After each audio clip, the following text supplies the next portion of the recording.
자, 따라합니다. 무엇으로 말세를 이길 수 있을까? 무엇으로 말세를 이길 수 있을까? 무엇으로 말세를 이길 수 있을까? 무엇으로 말세를 이길 수 있을까? 이러한 제목으로 은혜를 나누겠습니다. 어제 우리는 말세를 보낼 때 깨어 있어야 할 이유에 대해서 말씀을 드렸습니다. 왜 우리가 깨어 있어야 하는가? 이 말세 시대 때 바로 깨어 있어야지만 말세를 준비할 수 있기 때문이죠. 그렇다면 우리 신자들은 말세를 무엇으로 이길 수 있을까요? 승리할 수 있을까요? 오늘은 말세를 이기는 그 방법에 대해서 한번 살펴보도록 하겠습니다. 방법. 즉 깨어 있어야 한다라는 것은요, 사전에 대비하기 위함이기 때문에 말세에 대해 어느 정도 경각심 정도는 가질 수가 있어요. 경각심. 그렇죠? 그렇지만 깨어 있다고 해서 그것이 말세를 온전히 이기는 방법은 아닙니다. 그렇기 때문에 오늘은 이길 수 있는 그 구체적인 방법에 대해서 좀 말씀을 드리려고 합니다.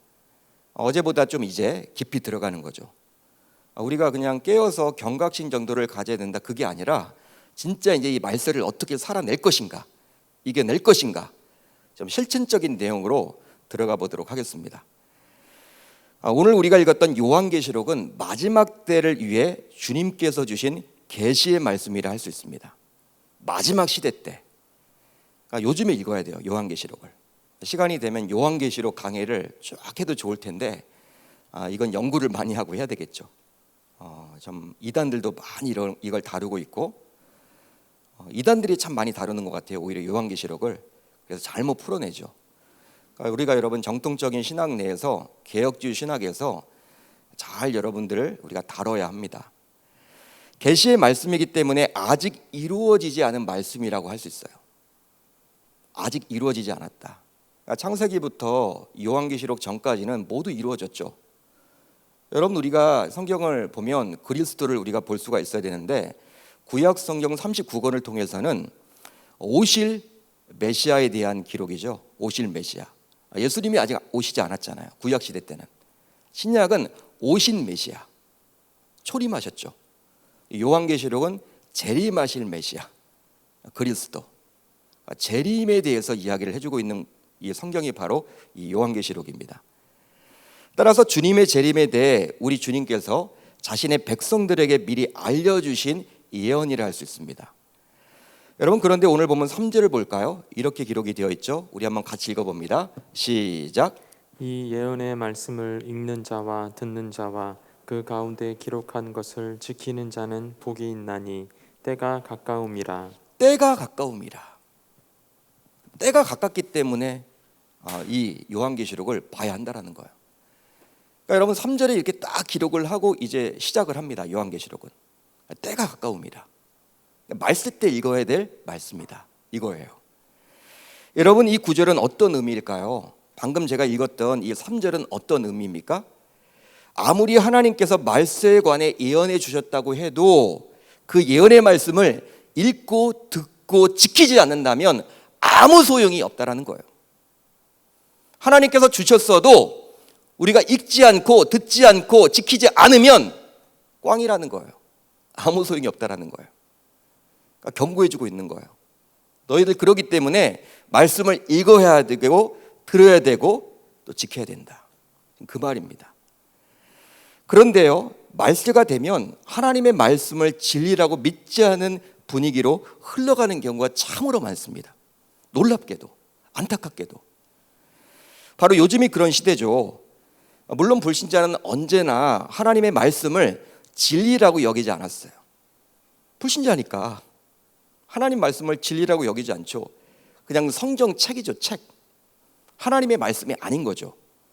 교보문고에 꽂혀 있는 한 권의 책이죠. 일반 소설책과 다른 바 없다라고 이야기하죠. 세계에서 가장 많이 팔렸다고 하니까 한번 읽어볼까 하는 수준이죠. 그렇지만 저와 여러분들은 다르죠. 신자에게서는 이것이 바로 하나님의 말씀입니다. 교보문고에 꽂혀 있어도 이거는 다른 어떤 책과는 비교할 수 없는 하나님의 경전이에요. 책이 아니에요. 사람이 기록된 것이 아니죠. 하지만 예전에는 하나님을 믿는 신자들의 경우 그래도 성경이 하나님의 말씀이요, 그러기에 그 성경에 나온 말씀을 지켜야만 한다고 여겼습니다. 예전에 그랬어요. 그러니까 말씀하면요, 여러분 그 지켜야 된다, 그걸 다 동의를 했단 말이에요, 신자라면. 그렇지만 말세의 지말인 지금은 좀 달라졌어요. 바로 성도들 가운데서도 하나님의 말씀을 진리라고 여기지 않은 분들이 있곤 합니다. 놀라워요. 한번 예를 들어볼까요? 여러분, 성경은 분명히 동성애를 죄라고 합니까, 안 합니까? 죄라고 합니까, 안 합니까? 우리 공동체도 그러네. 죄죠, 여러분, 죄. 성경은 분명히 죄라고 이야기를 하고 있어요. 동성애는. 물론 동성애자도 구원을 받아야 하는 존재이기에 교회는 그들에게 관심을 갖고 그들을 품고 그들이 치료받도록 교회는 도움을 줄 수 있어야만 합니다. 그들을 배척해서는 안 돼요. 동성애자라고 해서 그들을 품어야 돼요. 그들도 구원받아야 하니까. 그들도 전도할 수 있어야 돼요. 그렇지만 그렇다고 해서 동성애가 죄가 아닌 것은 결코 아닌 거죠. 죄라고 이야기는 할 수 있어야 하는 것이죠. 이유는 다른 게 아니에요. 우리가 여러분 전문가 아니잖아요. 왜? 성경이 죄라고 말하기 있기 때문에. 하나님의 말씀인 이 성경이 죄라고 말하고 있기 때문에 우리는 죄라고 말할 수 있어야 하는 거예요. 믿으시면 아멘. 창세기 19장에 나오는 소돔과 고모라 성의 멸망은 바로 동성애가 만연한 그곳을 하나님께서 친히 심판한 것인 것입니다. 창세기 19장을 보면요, 롯의 집에 묵기된 두 천사가 나와요. 그런데 그 두 천사와 상관하겠다고, 성관계를 맺겠다고 소돔 백성들이 노소를 막론하고 원근에서 모여 롯의 집을 에워싼 장면이 나옵니다. 여러분, 천사들이 이게 남자 모양으로 왔잖아요. 그 남자를 보고 원근 각처에서 남녀가 아니죠, 노소를 여러분 막론하고, 늙은이와 젊은이를 막론하고 롯의 집을 에워쌌어. 왜? 관계를 맺겠다고, 동성애 하겠다고. 그런 여러분 내용이 나와요. 창세기 19장에 잘 보세요, 성경을. 한마디로 남자들이 와서 바로 동성 간의 성관계를 맺겠다라는 것입니다. 소돔 백성들이. 그만큼 잘 모르는 누군가와도 동성 간에 쉽게 관계를 맺는 동성애가 이미 당시 문화로 자리 잡고 있었음을 알 수 있는 것이죠. 실제 영어로 학문 선교를 뜻하는 소도미라는 단어가 있습니다. 소도미. 여러분, 학문 선교라는 뜻이에요. 근데 이 소돔이라는 단어가 그냥 만들어진 것이 아니라 소돔에서 유래했다고 해요. 소돔. 그러니까 여러분, 소돔이 얼마나 여러분들 동성애가 만연했던 곳이냐 알 수 있는 것이죠. 그만큼 멸망 직전 당시 소돔성은 동성애가 심각했음을 알 수 있습니다. 아주 심각했다라는 거예요. 그 단어에서도 여러분 알 수가 있잖아요. 이미 소돔이란 단어 자체가 이게 동성애자들이 모여 사는 곳, 그런 뜻이란 말이에요, 여러분. 그래서일까요? 유다서는 소돔과 고모라 성의 멸망에 대해서 다음과 같이 말씀을 해주고 있습니다. 이렇게 분명히 나와요. 소돔과 고모라와 그 이웃 도시들도 그들과 같은 행동으로 음란하며 다른 육체를 따라가다가 영원한 불의 형벌을 받음으로 거울이 되었느니라. 분명히 유다서에서 이렇게 기록을 해주고 있습니다. 음란한 도시가 바로 어디다? 소돔이다. 이렇게 성경에 명백히 동성애가 죄라고 나오는데 어떻게 성경을 하나님의 말씀으로 믿는다라는 목회자와 성도들이 동성애 법안을 찬성하는지 저는 이해할 수가 없어요. 실제 여러분, 동성애 법안을 찬성하는 목회자도 있습니다. 교회도 있습니다. 성도들도 많습니다. 저는 이해가 안 돼. 성경을 분명히 알 텐데. 여러분, 우리가 믿는 기독교는 바로 성경을 기준으로 삼습니다. 동의하시면 아멘. 즉, 성경의 권위보다 더 권위를 가지는 것은 없어요. 성경보다 더 위에 있는 것은 없습니다.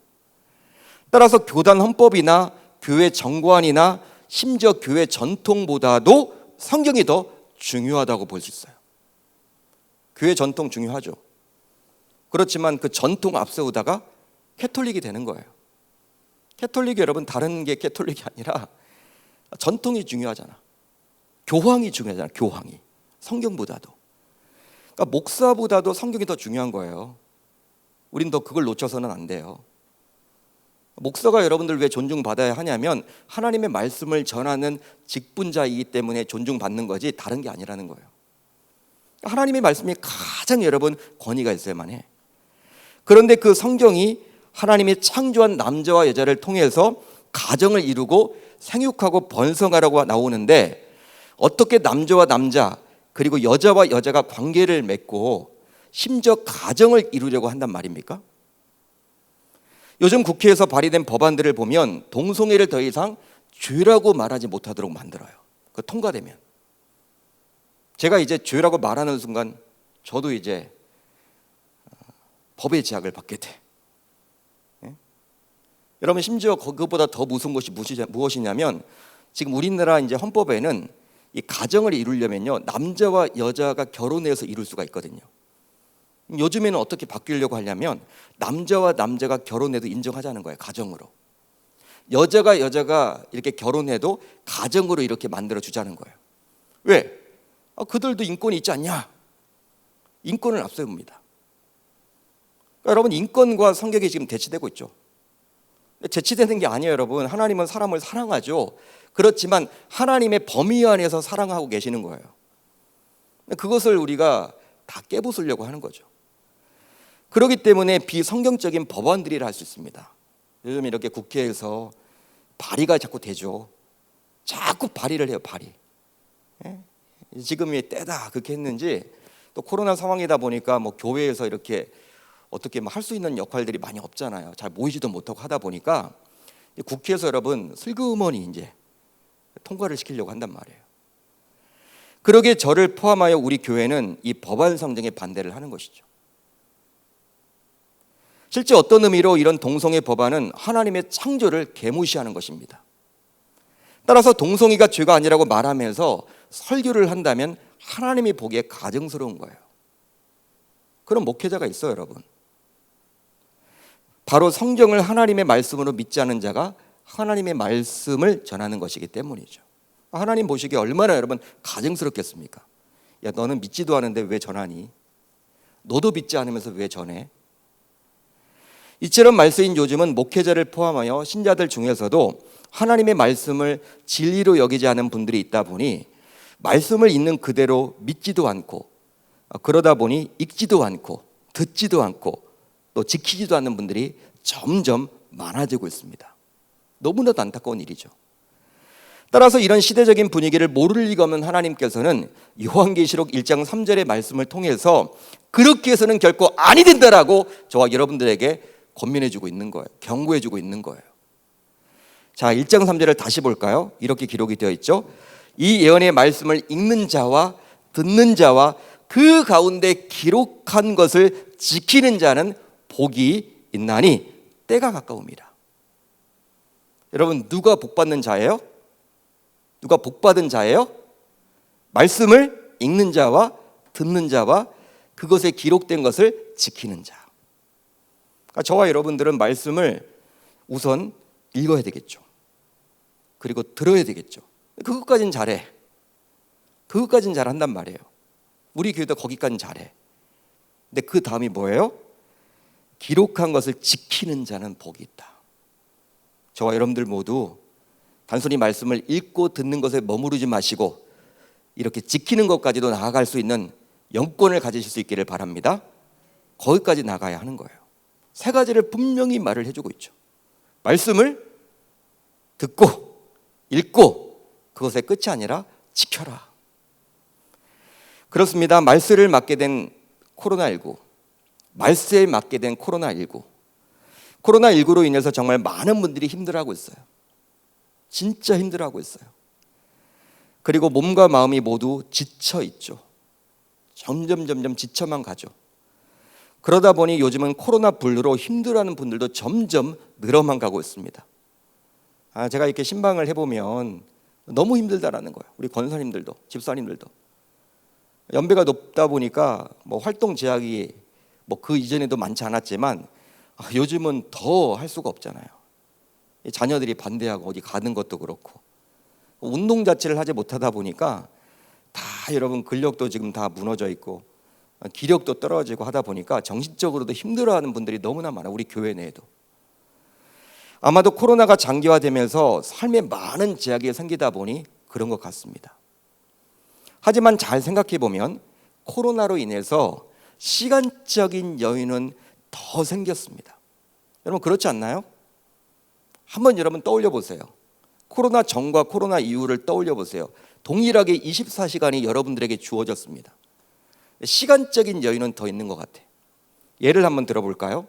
직장인들의 경우 이제 회식 문화는 거의 사라졌어요. 2차, 3차 없습니다. 회식 자체를 못해요. 6시 이후에 다 집에 가야 돼. 자기 개발을 할 수 있단 말이에요. 그리고 각종 동창 모임, 학부모 모임 등과 같은 모임도 거의 모이지는 못했죠. 예전에는 직장생활 하다 보면요, 사업하다 보면요, 동창 모임 가기 싫어도 가야 돼. 눈치가 자꾸 보이니까, 사회생활을 해야 되니까, 정보를 얻어야 되니까. 요즘에는 모임 자체가 없다니까요, 여러분들. 학부모 모임 못하죠. 줌으로 하죠, 줌으로. 따라서 코로나 이전의 바쁜 일상 때문에 말씀에 투자할 시간이 없었다면 코로나가 장기화되면서 오히려 마음만 먹으면 말씀을 가까이 하기 좋은 환경이 되었다고 볼 수도 있습니다. 어떤 의미에서 그렇다라는 거예요. 여러분 비록 자유롭게 교회는 나오지 못하게 되었지만 각자의 처소에서 말씀을 볼 수 있는 시간이 요새 말고 또 언제 있었단 말입니까? 여러분 그렇지 않나요? 따라서 엄밀하게 말하면 코로나19로 인해서 우리는 믿음의 모의고사를 준비할 시간을 벌었다고 볼 수 있는 거예요. 시험 기간이 되면요, 아이들 시간이 부족하잖아요. 항상 시간. 이 국어 과목 내가 좀 더 봐야 되는데, 항상 시간이 부족하다고 그래요, 아이들이. 근데 여러분 코로나19가 어떤 의미로서는 우리들로 하여금 이 말씀을 준비할 수 있는 믿음의 모의고사, 그 시간을 좀 벌어준 거예요. 그러기에 코로나19가 장기화되면서 영적으로 무정할 기회를 얻게 된 거예요. 저와 여러분들은. 이런 관점으로 보게 되면 코로나19가 오히려 신앙의 플러스가 될 수도 있는 감사한 일이라고 볼 수도 있습니다. 제가 생각해 보니까 그렇더라고요. 그렇구나. 우리 교회도 많은 분들이 작년부터 지금까지 성경 2000독 운동에 막 동참을 하잖아요. 예? 저는 여러분 이렇게 읽는 속도가 지금 너무 빨라가지고 괜히 2000독 했나? 한 3000독으로 올릴걸. 처음에 시작할 때는 이렇게 읽기 금방 읽을 줄 몰랐어. 금방 읽혔어. 2000독. 물론 좀 더 많은 분들이 읽으면 좋을 것 같고요. 그러니까 여러분 작년부터 벌써 많은 분들이 거기에 투자를 하고 있는 거예요. 왜? 시간이 있으니까. 그렇다면 왜 말씀은 더욱 중요해졌을까요? 여러분 왜 말씀은 더 중요해졌습니까? 바로 말씀은 각종 미혹을 분별하는 역할을 하기 때문입니다. 실제로 말세의 사탄은 우리 신자들을 끊임없이 미혹해요. 끊임없이 미혹합니다. 저도 미혹하고 여러분들도 미혹한단 말이에요. 사탄은. 이 미혹에 대해서 사도 요한은 다음과 같이 말씀을 해주는데요. 자, 요한일서 4장 6절을 볼까요? 우리 한번 같이 읽어봅니다. 4장 6절 시작. 우리는 하나님께 속하였으니 하나님을 아는 자는 우리의 말을 듣고 하나님께 속하지 아니한 자는 우리의 말을 듣지 아니하나니 진리의 영과 미혹의 영을 이로써 아느니라. 진리의 영과 미혹의 영을 이로써 아느니라. 여러분 잘 보세요. 사도 요한은 진리의 영인 하나님의 영과 미혹의 영인 적그리스도의 영이 있음을 말씀해 주고 있습니다. 요한일서에서 비교를 해주고 있어요. 하나님의 영과 적그리스도의 영, 사탄의 영, 비교를 해주고 있다는 거예요. 그런데 하나님의 말씀은 이 미혹의 영을 분별하는 기준이 되어서 말세를 살아가는 저와 여러분들로 하여금 그 미혹에 넘어가지 않도록 만들어줍니다. 그러기에 평소 하나님의 말씀을 읽고 듣고 지킨 사람은 어떠한 사탄의 미혹이 오더라도 그 말씀을 통해서 우리로 하여금 그 미혹에 넘어가지 않도록 넉넉하게 분별해 주리라 믿습니다. 그러기에 우리는 말씀과 가까울수록 말씀을 더욱더 가까이 해야만 하는 거예요. 다른 데 시간을 투자하기보다는 말씀의 시간을 투자해야 합니다. 바로 언제 사탄이 우리를 미혹할지 알 수 없기에 항상 말씀에 관심을 갖고 그 말씀을 기억할 수 있도록 우리는 힘써야만 하겠죠. 그러니까 여러분들 시간이 되시면요, 말씀을 여러분 암송하시면 더 좋아요. 성경이 없더라도 그걸 여러분 계속 여러분 되뇌이면요, 죄에서 멀어지게 된다니까요. 죄를 덜 짓게 된다니까요. 죄를 지으려고 하다가도 하나님의 말씀이 이렇게 나오지, 내가 하면 안 되겠다. 여러분 이렇게 되면 얼마나 행복할까요? 삶을 살면서. 그러니까 여러분 어떤 죄를 지으려고 해도, 어떤 나쁜 짓을 하려고 해도 하나님의 말씀이 막 생각이 나. 사로잡혀서 하나님의 말씀에. 그럼 여러분 죄의 유혹에서, 그 미혹에서 우리는 벗어날 수 있는 거죠. 말씀을 여러분 가까이 해야 되는 거예요. 말씀으로 여러분 우리 머리를 채워야 된다는 거예요. 우리 여러분 가슴을 채워야 된다는 거예요. 툭 찌르면 말씀이 여러분 딱 나와야 돼. 그러기 위해서 우리의 눈과 귀와 삶을 말씀에 두어야만 합니다. 따라서 하루의 시작을 하늘 양식으로 시작하고 개인적으로 큐티하고 말씀을 읽고 성경을 공부하는 것은 결코 시간 낭비가 아니라 믿음의 모의고사를 철저하게 준비하는 것임을 우리는 기억해야만 하는 것이죠. 그렇다면 이제 이 시점에서 우리가 한번 생각해 봐야 할 문제가 있어요. 바로 무엇이냐? 홍수전 포악한 시대 속에서 어떻게 노아는 당시의 시대의 사람들과는 다른 방식으로 삶을 살아낼 수가 있었느냐? 여러분 궁금하지 않으세요? 다 포악한 시대였는데, 모든 사람들이 다 포악했는데, 하나님을 떠나 있는데, 하나님 앞에 죄를 지었는데 어떻게 노아만큼은 그렇게 그 시대의 조류에 거슬리지 않고 거슬러 가면서 그렇게 살았을까? 여러분 바로 어제 살펴본 마태복음 24장에도 나오지만 예수님께서는 주의 재림, 즉 말세를 노아의 시대와 비슷하다라고 말씀하시면서 노아의 시대를 예로 들어서 말세를 설명했습니다. 어제 우리가 살펴봤죠. 그렇다면 어떻게 노아는 시대의 조들을 거슬려서 과연 승리할 수 있었을까요?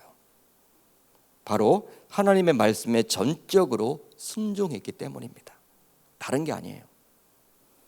자, 창세기 6장 22절을 볼까요? 우리 같이 읽습니다. 시작. 노아가 그와 같이 하여 하나님이 자기에게 명하신 대로 다 준행하였더라. 노아가 다 준행했다라는 거예요.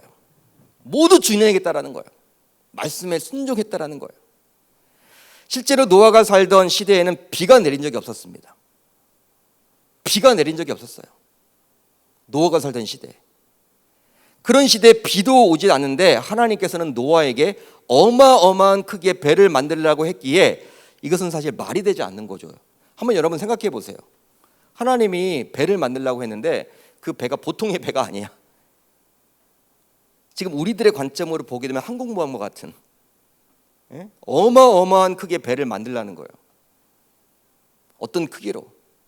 비가 안 와. 여러분 배는 여러분들 이게 비가 여러분 많이 내리면 그래 이 홍수가 올 것 같아 해서 여러분 뚝딱뚝딱 만들겠지만 전혀 여러분 비가 오지 않는데 그걸 만들려고 하는 것은요 웃긴 이야기죠. 그럼에도 불구하고 노아는 하나님의 말씀에 순종하여 배를 만들었어요. 무식할 정도로 순종했어. 결국 그 순종으로 인해서 그와 그의 가족은 구원을 받게 되었죠. 그렇다면 어떻게 노아는 말도 되지 않은 하나님의 말씀에 과연 순종할 수 있었을까요? 여러분 궁금하지 않으세요? 우리도 순종을 하고 싶은데 잘 안 되잖아. 항상 안 된단 말이야. 그리고 주일날 와서 회개하죠. 그렇게 살지 못한 것을. 어떻게 노아는 그럴 수 있느냐? 바로 평생 하나님과 동행하는 삶을 살았기 때문입니다. 창세기 6장 9절을 볼까요? 같이 읽습니다. 시작. 노아는 의인이요 당대의 완전한 자라. 그는 하나님과 동행하였으며. 그는 하나님과 동행하였으며. 동행했다. 이 구절에 나오는 하나님과 동행했다라는 것은 하나님과 함께 충실히 걷는다 이런 의미예요. 하나님과 함께 걷는데 충실히 걷는 거예요. 그러면 어떨 때 충실히 함께 걸을 수 있을까요? 여러분 누군가와 함께 충실히 걷는다. 어떻게 그게 가능할까요? 그때 평생 그렇게 했는데 바로 하나님을 무한히 신뢰할 때 함께 걸을 수 있는 거예요. 여러분 그렇죠? 신뢰할 때 여러분 평생 같이 걷는 거지. 즉 신뢰하지 않으면 결코 평생 함께 걸을 수가 없습니다. 따라서 하나님을 무한정 신뢰했기 때문에 그분의 말씀을 온전히 따를 수가 있었던 것이죠. 말도 되지 않는 이야기를 하는 것처럼 보여지죠. 그렇지만 그분을 신뢰하니까, 그분이 까라고 하니까, 그분이 가라고 하니까, 그분이 멈추라고 하니까 나는 하기 싫어도 그분을 신뢰하기 때문에 하는 거예요. 비록 이성적인 사고로는 말이 되지 않은 배를 만들려고 했지만 그분이 말했기 때문에 하는 거예요. 왜? 그분이 내가 신뢰하기 때문에. 따라서 말세를 살아가는 우리가 구원을 받으려면, 즉 말세를 이기려면 마치 노아가 하나님의 말씀에 온전히 순종해서 구원을 얻었듯이 우리 모두 요한계시록 1장 3절의 말씀인 말씀을 읽는 자와 듣는 자와 지키는 자는 복이 있다. 이 말씀을 저와 여러분들도 붙들어 말씀에 순종하며 살아가면 할 줄로 믿습니다. 방법은 그거예요. 이제 말씀을 정리하겠습니다. 하나님의 말씀은 단순히 정적인 지식이 아닙니다. 정적인 지식이 아니에요. 우리의 머리만 키워나가는 게 아니에요. 바로 동적인 능력을 일으키죠. 동적인 능력, 역동성을 가지고 있어. 하나님의 말씀은 능력의 말씀이에요. 그러기에 히브리서 기자는 다음과 같이 말씀하셨습니다. 하나님의 말씀은 살아있고 활력이 있어. 예전 성경 개역 한글 성경을 보면 운동력이 있어. 운동력, 살아있고 활력이 있어. 좌우의 날선 어떤 검보다도 예리하여 혼과 영과 및 관절과 골수를 찔러 쪼개기까지 하며 또 마음의 생각과 뜻을 판단하나니. 할렐루야. 할렐루야. 하나님의 말씀이에요. 사람이 변화되는 것 하나님의 말씀으로만 가능합니다. 실제로 하나님께서는 말씀 하나로 천지를 창조하셨잖아요. 말씀 하나로. 어디 그뿐입니까? 육신을 입고 이 땅에 오신 그리스도, 하나님이신 그리스도께서도 동일하게 말씀 하나로 각종 기적과 이적을 일으키셨어요. 말씀 하나만으로. 즉 각종 병든자를 치유하셨고 오병이의 기적을 일으키셨고 심지어 죽은 자를 말씀 하나로 일으켜 세웠습니다. 살아내셨습니다. 더욱이 예수님께서는 자신의 말에 대해서 다음과 같이 아주 놀라운 이야기를 해주셨는데요.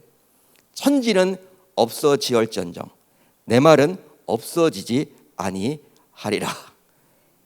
천지는 없어질지언정 내 말은 없어지지 아니하리라.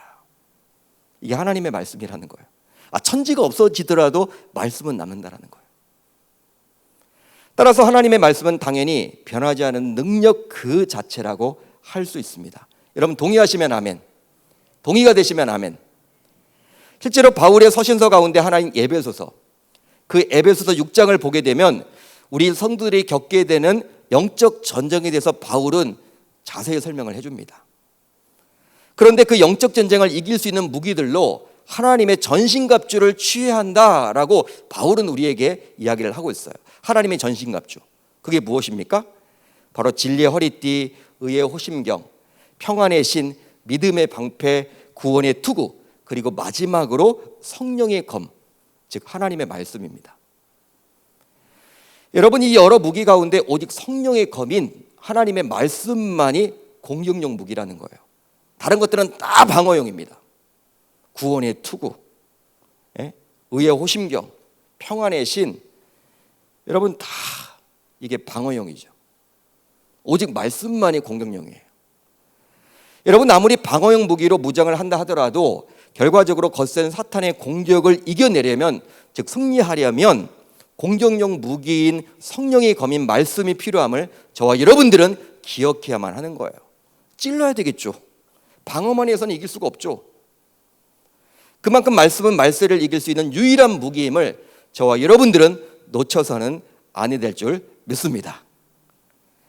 그러기 이제 저와 여러분들도 시편 기자의 다음의 고백처럼 말씀이 꿀보다 달다는 고백을 동일하게 해야만 하겠습니다. 주의 말씀의 맛은, 주의 말씀의 맛이 내게 어찌 그리 단지요 내 입에 꿀보다 더 다니이다. 할렐루야, 할렐루야. 주의 말씀의 맛이 내게 어찌 그리 단지요 내 입에 꿀보다 더 다니이다. 시편 기자는 이렇게 고백을 하고 있죠. 여러분 이 구절에 나오는 말씀의 맛, 말씀이 맛있대요. 그런 경지까지 올라가 보세요. 이 가을, 이 말세 지말에 말씀이 맛있게 느껴져야 돼. 짜장면이 맛있게 느껴지는 것보다도 이 말씀의 맛, 이 말씀을 읽는데 너무나 맛있어서 점심시간이 됐는데도 배가 안 고플 정도로 그런 좀 신기한 경험을 여러분 이 가을에 저와 여러분들이 모두 맛보았으면 좋겠습니다. 참 멋있는 시적 표현이죠. 말씀의 맛.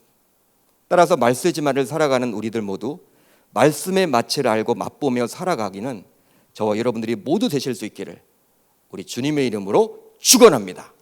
축원합니다. 유일한 방법, 바로 이 말세지만을 우리가 승리하고 이길 수 있는 유일한 방법은 하나님의 말씀뿐이라는 것. 요한계시록 1장 3절에서 분명히 이야기를 해주고 있죠. 이제 말씀을 읽는 것, 듣는 것에 머무르지 마시고 그 말씀에 기록된 것을 지키려고 몸부림치는 저와 여러분들이 다 되실 수 있기를 우리 주님의 이름으로 축원합니다.